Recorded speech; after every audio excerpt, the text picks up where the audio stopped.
दिवसाची सुरुवात येशी बरोबर. आपण आता जून महिन्यामध्ये आहोत आणि उन्हाळा खूप आहे आणि त्यामुळे काय होतं आहे की जमिनीतील जे पाणी आहे ते खाली जातं आणि मग अशाच वेळेस लोक बोरिंग खणतात की असा एक विचार असतो की खूप खोल गेलं आणि त्याच्यातून जर खडक लागले त्यामधून पाणी आलं तर ते पाणी आपल्याला वर्षभर राहतं, ते कधी आटत नाही, असा एक विचार असतो. आणि म्हणून लोक कधीकधी 200 फुटापर्यंत बोरिंग खणतात, परंतु प्रत्येक वेळेस पाणी लागेलच असं नाही. काही वेळा पाणी लागतं पण ते नंतर सुकून जातं. पूर्वीच्या काळामध्ये लोक विहीर खणायचे, मोठा विहीर असायच्या आणि ते सर्व गावकरी मिळून विहीर खणायचे आणि त्या विहिरीचं पाणी मग संपूर्ण गाव वापरायचा, त्यावर आपली तहान भागवायचा. आणि विहिरीतील पाणी जे आहे हे खूप एक जीवन आहे लोकांसाठी. ह्याच प्रकारचं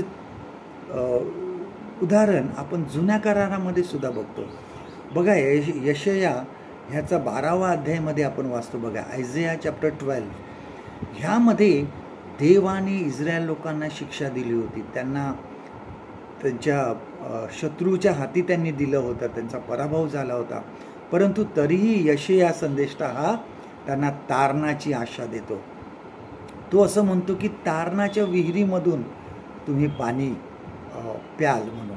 बघा वचन काय सांगतं बघा, तेव्हा तुम्ही तारण कुप्यातून उल्हासाने पाणी काढाल.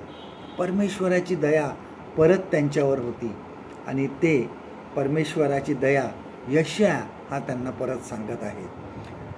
देवाची इच्छा अशी आहे की आम्ही पश्चाताप करावा, आम्ही पश्चाताप करून देवाकडे वळावं आणि त्याच्या जीवनाच्या जी विहीर आहे, जी तारणाची विहीर आहे, त्यामधून आम्ही जीवनी पाणी प्यावं.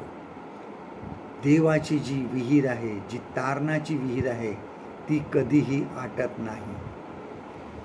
प्रश्न किंवा हेच आम्हाला करायचं आहे की आम्हाला पश्चाताप करून त्या तारणाच्या विहिरीकडे जायचं आहे आणि आमचं जीवन, आमचा जीव जो आहे हा ताजा तवाना करायचा आहे.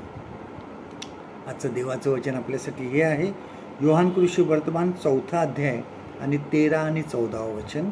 Gospel of John chapter 4 and verse 13 and 14.